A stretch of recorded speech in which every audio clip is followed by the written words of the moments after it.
All right, now that we're all warmed up, welcome back to Let's Talk Title with Emerald Coast Title Services. I'm your host and president of ECTS, Dion Moniz, and back with us today is our vice president, Casey Jernigan King. Hello. Welcome back. Thank you. Yeah. So, last episode, this is now episode 2, our first episode, we spent talking about the impacts of coronavirus on the closing process. So today, in response to a question we actually had from one of our agents that we'll get into in a minute, today we're going to talk about what happens when a party backs out of a contract. So we had one of our clients call. Yes. And her client was on the buyer side and decided to back out of the contract due to coronavirus. As many people are going through right now, they're either getting furloughed or they don't know what their cash position is going to be, so they're deciding to back out, sit on the cash, and not proceed with the purchase. So this particular buyer canceled the contract due to coronavirus issues, and the question that the seller had was, what could they do? In this particular instance, the seller wanted to keep the EMD and pursue additional damages, claiming that now that coronavirus is here, the property's not worth as much, and so the seller was wanting the EMD and additional money for damages versus specific performance. But that's not proper. No. So let's talk about why. Okay. Now, again, two main versions of the contract are FAR/BAR and CRISP. Yes. We all know my favorite's the FAR/BAR. Yes, mine too. But for purposes of buyer default, which we'll get into first, they're pretty much the same on the remedies. Yes. Right? All right, so what are the remedies in the event of a buyer default under the contracts? So the seller can take the EMD as liquidated damages in settlement of all claims under the contract or sue for specific performance. And the EMD is all the damages. Right. And it actually says as liquidated damages In settlement of all claims. Of all claims. So the only two options in the event of a buyer default, the seller can either keep the EMD and call it a day. Yes. Or sue for specific performance. Yes, and not both. Right. And so specific performance is not a great option because courts don't really like to enforce specific performance on buyers. Right. Because if a buyer backs out because they can't afford it anymore, it's hard for a court to force them to pay for something that they can't afford. And even if you get a court order saying you have to purchase, it's still really hard to force somebody to go through with the purchase. Yeah, because if someone the buyer can't get a loan or proceed with financing, the court order is a piece of paper that says you shall, but how are you going to make someone buy something they can't finance or afford? Yeah. So I always, if I get posed with a question, I always advise the seller just to take the EMD, put it back on the market, hopefully, especially in today's market, with values being what they are and being a seller's market still, there's a possibility they even get more money than what they had it contracted for before. Yeah. So take the EMD, move on. Take the money and run. Take the money and run, exactly. So there actually is a situation where a buyer could back out and it still be timely and allow the buyer to get the EMD back, and that's under the financing contingency section. Yes. So let's dive into that a little bit. Sure. So if it's under FAR/BAR, it would be within the loan approval period. And then in the CRISP, it would be within the loan commitment period. Right. And they mean slightly different things. Right. We have a whole seminar that we give to agents about this. Ultimately, the loan approval is a little more stringent than the loan commitment. Yes. And so just be aware that if you're under FAR/BAR, it's the loan approval that has to be provided within the set time frame. CRISP is a loan commitment, and the loan commitment is a little less stringent. It basically says you're approved subject to all these conditions. Right. Whereas a loan approval says you're approved so long as it appraises. Yes. It doesn't have all the conditions in it. Right. So basically, they can get the loan as long as the property appraises. Right. But that brings up an interesting question. If they are outside that loan approval period or that loan commitment period, and then they get furloughed or laid off or terminated. Let's circle back to that. Okay. So initially, if the buyer finds out that they can't get approved for the financing before the expiration of the loan approval period or the loan contingency deadline, they can cancel the contract and get their EMD back. And get their EMD, yes. All right. There's one big difference between FAR/BAR and CRISP on that. Uh-huh. So if the loan approval period expires and the buyer has not provided notice of either proceeding or not proceeding, then it actually opens a 3-day window for the seller Yes. to cancel the contract. And the buyer gets the EMD, but the seller can actually say, you know what, I'm going to move on. I got a better I offer. got a better offer. Right. And that's becoming more and more popular now. Now because that of there are backup backup offers. yes. Exactly. Mm-hmm. And everything I'm seeing on research says it's still a seller's market. We still only have 3 months of inventory. So once all this coronavirus stuff smooths out, value should be intact, still be a seller's market. Right. So the possibility of there being backup offers out there is still pretty high. Right. So that's a big benefit of FAR/BAR that a seller doesn't have under CRISP. Yes. And so that's one thing I always like to touch on. Right. All right, so we've talked about what happens if the buyer does or doesn't get financing within the set time frames. So going back to your example, if they are approved, the contract goes hard, but Right. then suddenly before closing, the buyer gets laid off or furloughed, and now the bank can't underwrite the loan because they don't check the box for employment. Right.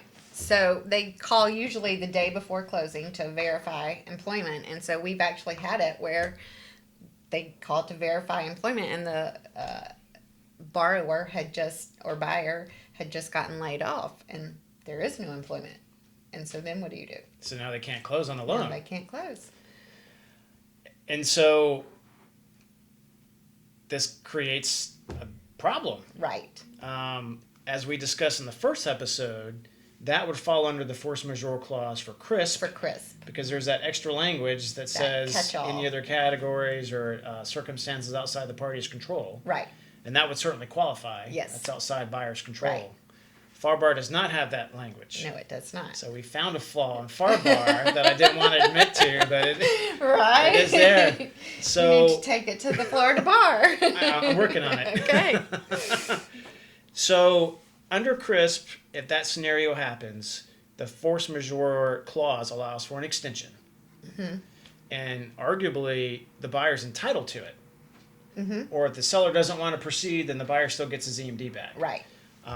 But under FAR/BAR, it's questionable. Yes. Because technically the language doesn't allow for it. Right.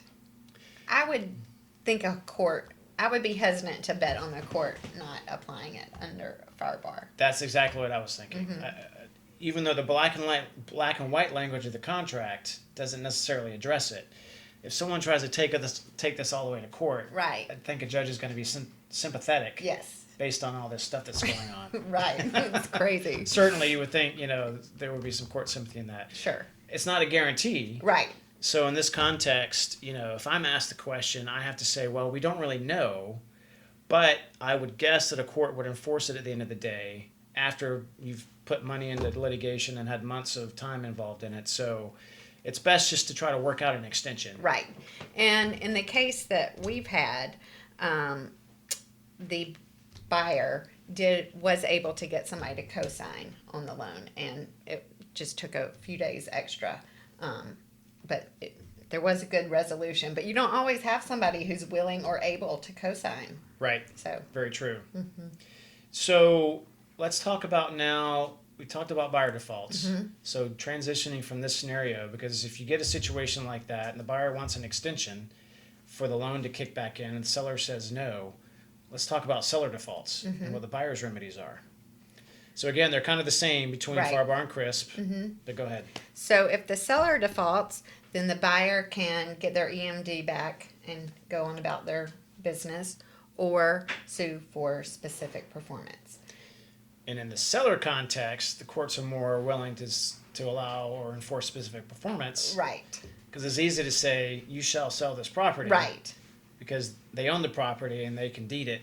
Yeah. Right. It's not like you're relying on a buyer to try to get the money. Right. The seller has the property. The seller can convey the property. So it's a more enforceable issue. Yes, exactly. Okay, so what happens with the brokers in the event of a cancellation? Are they left out in the cold? Well, it depends primarily upon the listing agreement. But if the listing agreement provides for the brokers to get all or a portion of the EMD upon the buyer's default, then it will be split equally. Now, FAR bar allows for up to the full EMD. It just depends on what the listing agreement says. Now, CRISP, on the other hand, allows for 50% of the EMD to be given to or split between the brokers. But really, it just depends on what is in the listing agreement. Yeah, and the brokers that I've talked to, I don't know that I've ever talked to one that's actually enforced that. Because if you have a buyer default, the seller's going to relist the property, Right. and they're going to get their commission at some point. Right. But arguably, pursuant to the listing agreement, they could be due a commission. Yes. So just be aware that provision, if it's in the listing agreement, there's a provision in the contracts that allow for a portion or possibly all of the EMD to go to the listing broker to then be split between both agents. Right. Okay. Correct. So now we can get into dispute resolution, which there are some pretty significant differences between the two contracts. So if there's a cancellation, parties can't agree, Right. regardless of what the contracts say, then there are procedures set forth in both of the contracts. Yes. And so let's dive into FAR bar first. Of course, because that's your favorite. That's my favorite. So under FAR bar, the parties have 10 days to attempt to settle the dispute on their own. After that, they generally have to go to mediation. If mediation doesn't work, then they can choose between arbitration or filing a lawsuit. Now, and if the parties can't agree to mediate, because I always get that question, well, what happens if the other side doesn't comply with my mediation demand? Then you just skip that step. Yeah. Because there's nothing that says there's no enforceability Right. of that part. Right. And I don't know that I've seen anybody really, not lately, go to mediation. I haven't either. Typically, they jump straight Right. into the lawsuit. Yeah. But that step's in there Yep. to try to encourage the parties to get it resolved by a Right. third party Sure. before it gets into an expensive lawsuit. Right. Which mediation is typically a little less expensive. Oh, very, yeah. And usually if you get a third party in there that's not biased in any way or related, that'll help get Sure. the issue resolved. Right. So I actually recommend the parties do mediation Yes. instead of digging in their heels and going to court. Right. Because once you have the escrow agent involved, if it's an escrow dispute and interpleading the funds, then you have to pay the escrow agent out of those funds. Now, that's a fancy word, interpleader. Why don't you explain what that means? Oh, great. So basically, when the parties cannot agree on how to resolve the EMD, who gets it, then the escrow agent will put those funds, interplead those funds into court and say, I'm out of it. But they do have to file some paperwork and let the court decide. So that's where the escrow agent's fees come into play. Right. So generally, in the context of an EMD dispute, either we as escrow agent can sit back and say, all right, we'll hold the money until y'all work it out. We're ethically obligated. It actually says in the contract, we're contractually obligated Right. as well, that if there's any sort of dispute for an EMD, we have to hold the money. Yeah. And typically that comes up if both sides won't sign the cancellation. Right. That's Exactly. the clear sign Yes. of the dispute. Right. And so, as escrow agent, we can either sit on the funds and wait for the parties to work it out, or we can say, court, here's the money, and we actually file a lawsuit. It's called an interpleader action or a complaint for interpleader, whatever it's called now. Right. And but we deposit the funds with the court. We say, here's the money. Both buyer and seller get served with the lawsuit. We step out, wash our hands of it, and then the two parties fight it out. But then we get paid our attorney's fees, which can be around $1,500 or so. Yeah. Plus costs. And it depends. I think we've had a couple where we've had to go back and forth over a few things, and so the fees have been more than $1,500. And Right. if you're talking about a small EMD, that can eat up Exactly. a whole lot of it. Yeah. So if it's a $5,000 EMD, suddenly a third of it gets eaten up by attorney's fees. Right. And so I'll actually use that as leverage to try to get the parties to come to a resolution. Right. Because otherwise, once we interplead, then automatically that gets eaten up by our attorney's fees, and now they're arguing over a portion of the EMD instead Right. of the full EMD. Right. And as escrow agent, I don't want us to hold the money in our trust account. No. So my inclination is just to do the interpleader action. So I'll say, all right, you got 30 days to work this out, or we're going to interplead the funds with the court. And occasionally you do get two parties that you just can't get to agree, they're stubborn for whatever reason, think they're being taken advantage of. We've seen that a couple of times. Right. So the dispute resolution process under CRISP is a little bit different than FAR Bar. Why don't you Yes. touch on that? the parties have 30 days to try and work it out. If they can't work it out, then they go to mediation. If mediation doesn't work, then they have to go to arbitration. Now, if it's an EMD dispute and there's going to be an interpleader action, the escrow agent gets to choose whether it's arbitration or filing a lawsuit. It's not mandated in the contract. And generally, I guess it's obvious I would say this as a lawyer, but I like lawsuits over arbitrations. What do you think? Oh my gosh. Yeah. I would fight an arbitration clause any chance I got rather than go through with it. So to me, that's a weakness in the CRISP, or one of the weaknesses in the CRISP, is that you must go to arbitration. The last time I had an arbitration, the other side didn't even fight it, and it still cost my client over $10,000. Oh, it's crazy expensive. Yeah. I don't see any benefits in arbitration I don't either. myself. So, FAR Bar. Go with FAR Bar. Now, the other big advantage to FAR Bar, not only does it allow for a lawsuit, but it allows for recovery of attorney's fees. Yes. Which is a big one. It is, because if you're fighting over the EMD, for instance, or any dispute really, and you go to court, then you have to pay your own attorney's fees, which can be quite substantial. Under FAR Bar, the winning party is entitled to get their attorney's fees paid by the other side. Under CRISP, there is no attorney's fees provision, so you're out. Even if you win, you're still out whatever you had to pay your attorney. Yeah, which we is, get paid a lot. We're worth Just every penny kidding. of it. Yeah, because you could spend several $1,000s chasing after a $10,000 EMD, and even if you win, you've lost because you've used all that money in attorney's fees. Right. So what we advise, we actually have language that we advise our clients. If they're going to be on a CRISP, we have language we can send you to insert under the additional terms to trigger that attorney's fee clause. Because in Florida, it has to be in the contract.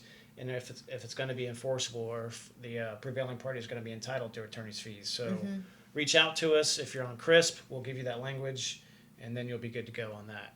And we also have language that makes the coronavirus part of the force majeure. Yes, absolutely. Thank you. So we addressed it in our first episode. Right. We actually sent an email, a client alert email out. But if it went to spam and you didn't get that, reach out to us, and we'll resend you that language to enlarge or broaden the force majeure clause to account for pandemics like coronavirus. Yes. All right. Well, I think we're done for today. Wine. Episode 2 in the books. Time for some wine and, in my case, a little bourbon. Right. So if you have any questions, please reach out to Casey or I. Again, she's in the Santa Rosa Beach office. I'm in the Destin office. We're always around, always available for your phone calls. If you have feedback or requests for our next podcast episode, we want to touch on stuff that's relevant to our clients. Hopefully, it's not always going to be about coronavirus. Right. It's going to be over sometime soon. Exactly. Fingers and toes crossed on that. I know. So thanks for tuning in, and we'll see you next time.